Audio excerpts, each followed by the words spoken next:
السلام علیکم دوستو، کیسے ہیں آپ سب؟ میں زمینہ فیاض ایک بار پھر آپ کے ساتھ تو میں شروع کر رہی ہوں ٹھہرے پانی بائی محمد فیاض ماہی پارٹ 13۔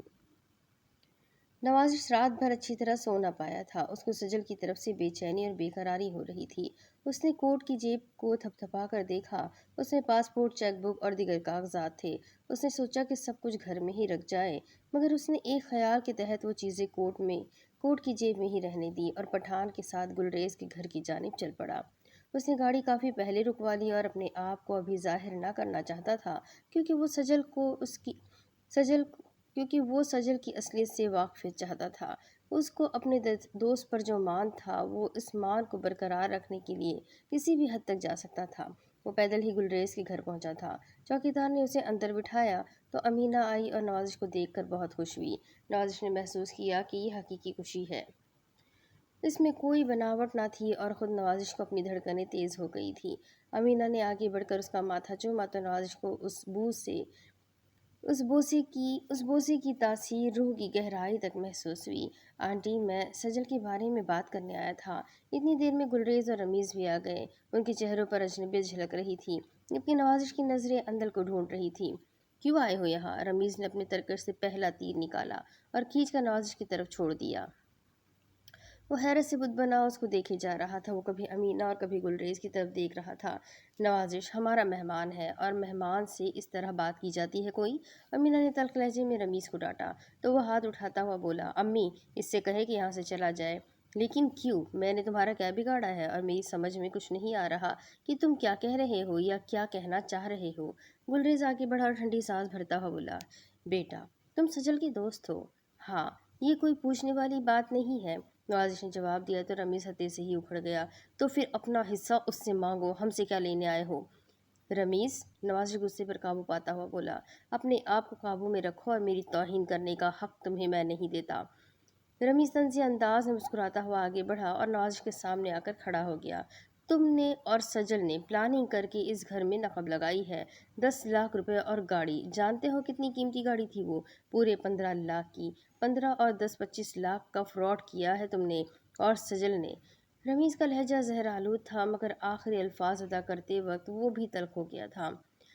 سجل ایسا نہیں کر سکتا، نوازش خود پر قابو پاتا ہوا بولا، تم ٹھیک کہتے ہو، اس نے ایسا نہیں کیا ہوگا، اس نے تم سے کروایا ہوگا۔ اس بار گلریز بولا تو نوازش کو اپنے اوپر قابو نہ رہا۔ وہ غصے سے پھنکارتا ہوا بولا، 10 لاکھ روپیہ، 25 لاکھ روپیہ، یہی اوقات ہے تمہاری؟ تم نے میری اور سجل کی دوستی کو سمجھ کیا رکھا ہے؟ گلریز اور رمیز آنکھیں پھاڑ کر اس کو دیکھنے لگے۔ اس کی آواز سن کر اندل بھی آ گئی تھی۔ تم جیسے، وہ رمیز کی طرف اشارہ کرتا ہوا بولا، روزانہ 10 لاکھ روپے خرچ کر کے سوتے ہیں، پتہ ہے کہاں سے؟ تم نہیں جان پاؤ گے، کیونکہ 10-20 لاکھ روپے کو تم نے دوستی جیسے مضبوط رشتے پر ترجیح دی ہے۔ اس نے جیب سے چیک بک نکالی اور اس پر دستخط کرتا ہوا چیک گلریز کی طرف بڑھاتا ہوا بولا، یہ بلینک چیک ہے مسٹر گلریز، اس میں جتنی بھی رقم دل چاہے بھر لینا اور یہ چیک کبھی ڈس آنر نہیں ہوگا، مگر جو الفاظ تم نے سجل اور میرے بارے میں کہے ہیں ان پر معافی مانگنے کے بعد۔ اس نے چیک گلریز کے منہ پر دے مارا اور وہاں سے واپس جانے کے لیے مڑا تو اندل کی آواز پر رک جانا پڑا۔ ٹھہرو نوازش، رمیز اور گلریز پتھر کے مجسموں میں خود کو تبدیل ہوتا ہوا محسوس کر رہے تھے۔ تمہیں اس طرح کوئی حق نہیں پہنچتا کہ تم میرے ماں باپ اور بھائی کی توہین کرو۔ اس نے چیک زمین سے اٹھا کر نوازش کے ہاتھ میں تھمایا اور بولی، میں جانتی ہوں کہ تم کتنے پانی میں ہو، میں سجل کو قصوروار نہیں مانتی، میں اس سے محبت کرتی ہوں، مگر اپنے خاندان کے بعد جب اس کی بے گناہی ثابت ہو جائے تب ہمارے گھر آنا، ورنہ اس دہلیز کو پار کرنے کی کبھی جرات بھی نہ کرنا۔ اندل واپس مڑنے لگی تو نوازش مسکراتا ہوا بولا، اندل، تم نے سجل سے محبت کا اعتراف بھی کیا ہے اور اس کی ذات کو تفریح کر کے کیا ہے۔ محبت جمع تفریق کی قائل نہیں ہوتی اور نہ ہی یہ رشتوں کی محتاج ہوتی ہے۔ I am so sorry to say miss اندل، تم نے نہیں، سجل نے تم سے محبت کی ہے، مگر یاد رکھنا، سجل کے آنے تک کسی اور کی بن کر اس گھر سے قدم بھی نکالا تو دوستی کی قسم، تم سب کے وزن کے برابر نوٹ تمہارے منہ پر مار کر بھی سجل کی خوشیاں خرید لوں گا۔ وہ شہادت کی انگلی کھڑی کرتا ہوا بولا، یاد رکھنا، تم بھی باپ کے پیسے پر ہجڑوں کی طرح ناچنے والے۔ اس نے آخری الفاظ رمیز سے کہے تو اس کے تن بدن میں آگ لگ گئی۔ وہ آگے بڑھ کر نوازش سے